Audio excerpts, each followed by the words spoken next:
יש לך חוק לעבור, החוק זה לעבור הצד השני, יאללה. למה?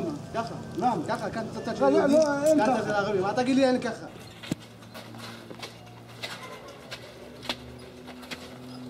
This is part of the historical trajectory of Zionism. We're not seeing some radical right-wing force come into power that's destroying Israel's beloved, cherished democracy.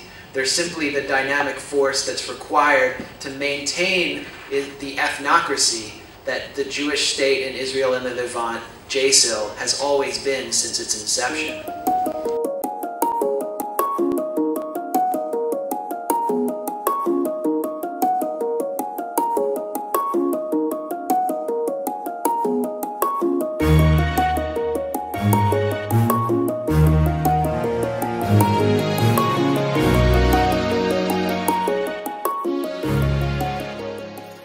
Palestinian cause is about the right of refugees to return to their homes and lands, and the right for us to live in equality, full equality.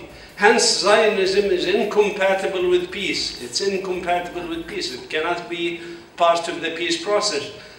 No more than what happened in South Africa under apartheid, to say that Bantustans are compatible with peace and that apartheid can stay is not reasonable. Try to justify murder with war and strife, but you kill all mankind when you take one life.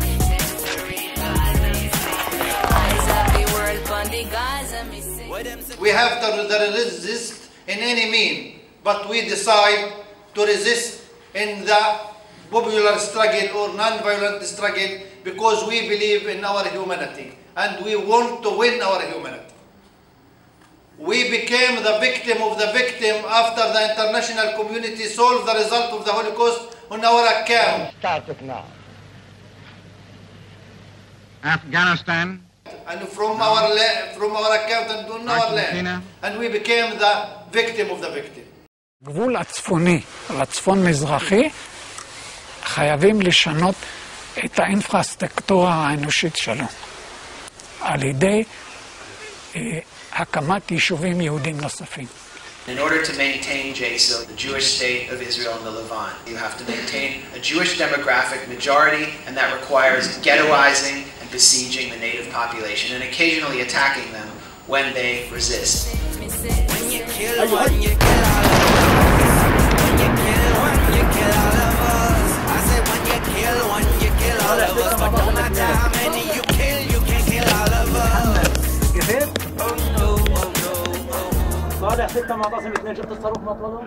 Israel violates just about every item of the Universal Declaration of Human Rights. And when a country like Norway or other European countries sign an international convention, it becomes also local law. It becomes part of the law of the system. So Norway is actually violating its own law by its support of Israel. When you're coming to the land of Israel and you tell those who sits over there, it's time to leave, and they ask you why, and you say, because God said so, this is Kiddush Hashem.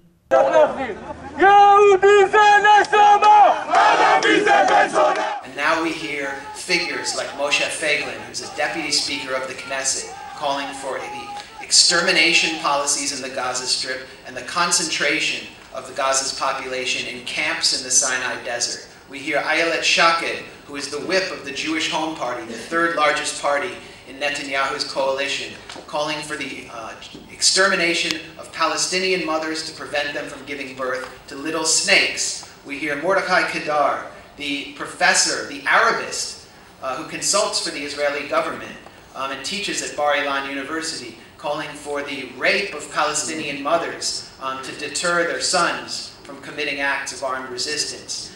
This rhetoric is increasingly clear and apparent in Israeli society, and it's proof that in the post-Oslo era, in the post-two-state solution era, the Jewish state has entered the genocidal phase. And it's up to you to intervene, to prevent that from coming to its completion.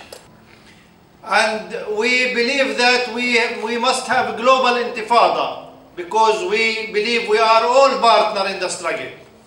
We need you, and we need your effort, and we need your support to give the the human value and the human rights as a gift for our children to build their future.